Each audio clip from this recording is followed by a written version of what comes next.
தமிழ் பேசும் அனைத்து உறவுகளுக்கும் வணக்கம். நான் உங்கள் பிரசாத். கனடாவிலிருந்து யாழ்ப்பாணத்துக்கு வந்த ஒரு குடும்பத்திற்கு வாழ்வெட்டு சம்பவம் ஒன்று நடக்கிறது. அந்த சம்பவம் தொடர்பாக ஆராய்ந்த போது திடுக்கிடும் உண்மைகள் பல வெளிவருகிறது. அது தொடர்பாகத்தான் இந்த காணொலியில முழுமையாக பார்க்க போறோம். காணொலிக்கு போறதுக்கு முன்னாடி என்னுடைய சேனலுக்கு இப்போதான் நீங்க முதல்ல வாரீங்கன்னு சொன்னா மறக்காம என்னுடைய சேனலை சப்ஸ்கிரைப் பண்ணி வச்சுக்கொள்ளுங்க. அப்போதான் நான் போற ஒவ்வொரு காணொலியும் உங்களை சேரும். இந்த வருடம் பிப்ரவரி மாதம் கனடாவில இருந்து ஒரு குடும்பம் ஒன்று யாழ்ப்பாணத்துக்கு வருகிறார்கள். அவர்களுடைய வீடு புகுந்து வாழ்வெட்டு சம்பவம் ஒன்று நடக்கின்றது. நீங்க உடனே யோசிச்சிருப்பீங்க, ஏன் கனடாவில இருந்து இங்க வந்தார்கள் சொல்லி. கனடாவில இருந்து அவர்கள் யாழ்ப்பாணத்துக்கு வந்ததன் நோக்கம் அவர்களுடைய வீடு அனலை தீவில இருக்குது. அந்த வீட்டை புனரமைக்கணும் என்ற காரணத்துக்காக அவர்கள் வந்திருக்கிறார்கள். அந்த வீட்டுல தங்கி இருந்திருக்கிறார்கள். தங்கி இருக்க அந்த நள்ளிரவு வேளையில 4 பேர் கொண்ட கும்பல் ஒன்று அந்த வீட்டுக்குள்ள அத்துமீறி நுழைக்கிறார்கள். அந்த சமயத்துல அந்த கும்பல் வாள்களோட நுழைந்ததன் காரணமாக அந்த குடும்பத்தின் மீது, அதாவது அந்த குடும்பத்தை நான் உங்களுக்கு சொல்லல, ஒரு குருக்கள் ஐயா, அதாவது கனடாவில் ஐயப்பன் கோயில் என்று சொல்லப்படுற ஒரு கோயிலினுடைய குருக்கள் ஐயாவும் அவருடைய மனைவியுமாகத்தான் அந்த இடத்துக்கு வந்திருந்தார்கள்.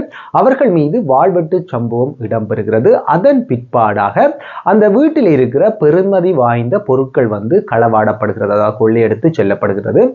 முக்கியமா பாத்தீங்கன்னு சொன்னா அவர்களுடைய பெருமதியான பொருட்களும் அதோட இந்த கடவுச்சீட்டையும் அவர்கள் அடித்து சென்று விட்டார்கள். இந்த சம்பவம் போலீசார்கிட்ட முறைப்பாடாக பதிவு செய்யப்படுகிறது. முறைப்பாட்டின் அடிப்படையில போலீசார் மேலதிக விசாரணைகளை நடத்தி வருகிறார்கள். விசாரணைகளின் அடிப்படையில சந்தேகத்தின் பேர்ல 3 நபர்களை போலீசார் கைது செய்யணும். ஆனாலும் பிரதான சந்தேக நபர் கைது செய்யப்படையில. இதன் காரணமாக பல நாட்கள் கடந்து செல்கின்றது. நேற்றைக்கு முன்தினம் என்ன நடக்குதுன்னு சொல்லி பாத்தீங்கன்னு சொன்னா, கனடாவில இருந்து பெண் ஒருவர் யாழ்ப்பாணத்துக்கு வந்திருக்கிறார். அந்த இடத்துல என்ன செய்யணும்னு சொன்னா, அந்த பெண்ணை போலீசார் சுற்றி வளைத்து கைது செய்திருக்கிறார்கள். என்னடா இது புது கதையா இருக்குன்னு யோசிப்பீங்க. இந்த சம்பவம் தொடர்பாக நான் ஏற்கனவே கூறியிருப்பேன். பிப்ரவரி மாதம் நடந்த இந்த வாழ்வெட்டு சம்பவம் தொடர்பாகவும், அதாவது கொள்ளை சம்பவம் தொடர்பாகவும், இந்த பெண் தான் முக்கிய சூத்திரதாரி என்பது தொடர்பாக போலீசார் தகவலை வெளியிட்டிருக்கிறார்கள்.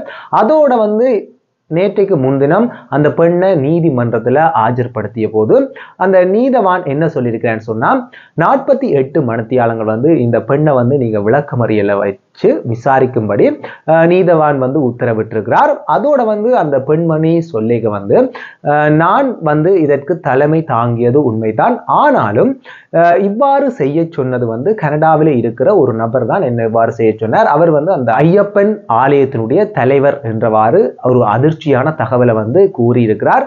முக்கியமா பாத்தீங்கன்னு சொன்னா, இது ஒரு பணத்திற்காக செய்யப்பட்டதா அல்லது ஏற்கனவே எதுவும் தகராறு காரணமாக செய்யப்பட்டதா என்பது தொடர்பாக இப்ப போலீசார் மேலதிக விசாரணைகளை மேற்கொண்டு வருகிறார்கள். உண்மையிலேயே தற்காலத்துல நடந்து வர்ற குற்றச்சாட்டுகள் ஒரு கொள்ளை அடிக்கணும் என்ற நோக்கத்துல நடந்து வர்ற குற்றச்சாட்டுகளை விட பழி வாங்கணும் என்ற எண்ணத்துல நடக்கிற சம்பவங்கள்லாம் இப்ப அதிகமா நடந்து கொண்டு வருகிறது. ஏற்கனவே யாழ்ப்பாணத்துல இந்த கடை எரிப்பு சம்பவங்கள் இடம்பெற்றது. அதுவும் ஒரு ஈழத்தமிழருடைய கடை எரிக்கப்பட்டது. அந்த கடையை எரிச்சது யார் என்பது தொடர்பாக ஒரு அதிர்ச்சியான ஒரு தகவல் வெளிவந்துச்சு. அவருடைய வெளிநாட்டுல வசிக்கிற உறவினர் இங்க இருக்கிற கூலிப்படைக்கு பணத்தை கொடுத்து அந்த கடையை எரிக்கும்படி அவர்களுக்கு பணம் செலுத்தி அந்த கடையை எரிச்சிருக்கிறார். அதோட வீட்டில் இருக்கிற அந்த காரையும் கொளுத்தி இருக்கிறான்னு சொல்லி இந்த செய்தியை நீங்க சில நாட்களுக்கு முன்பதாக இணையத்துல பார்த்திருப்பீங்க. அண்மை காலத்துல இந்த யாழ்ப்பாணத்துல பழி வாங்கணும் என்ற எண்ணத்துல நிறைய அசம்பாவிதங்கள் நடந்து கொண்டு வருகிறது என்றுதான் சொல்லணும். இப்ப வெளிநாடுகள்ல இருந்து இங்க வாராக்களை முக்கியமா குறி வச்சு பல சம்பவங்கள் நடந்து கொண்டிருக்குது.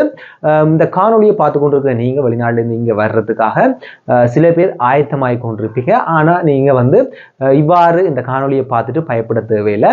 நாங்கள் ஏதாவது பகையை சம்பாதித்து வைக்கிற பட்சத்துல தான் சில சமயங்கள்ல இவ்வாறு நடக்கிறது என்று சொல்லணும். அதாவது ஒரு பழி வாங்குற எண்ணத்துல தங்களுடைய பணத்தையும் செலவழித்து கூலிப்படைக்கு கொடுத்து அந்த காரியங்களை வந்து சில பேர் வந்து நிறைவேற்றி கொள்கிறார்கள். முக்கியமா இது வேறு ஒருவர் செய்கிற வேலையில அவர்களுடைய உறவினர்களே வந்து இவ்வாறான சம்பவங்களை செய்கிறார்கள் என்பதை கேட்கதான் சற்று வேதனையளிக்கிற விதமா அமைஞ்சிருக்கு. உண்மையிலேயே நாங்க வந்து எல்லாருடையும் ஒரு அந்யோன்யமா பழகணும் என்பதுதான் என்னுடைய வேண்டுகோள். அதோட எந்த விதத்திலையும் தேவையில்லாத பகையை வந்து சம்பாதித்து கொள்ளக்கூடாது.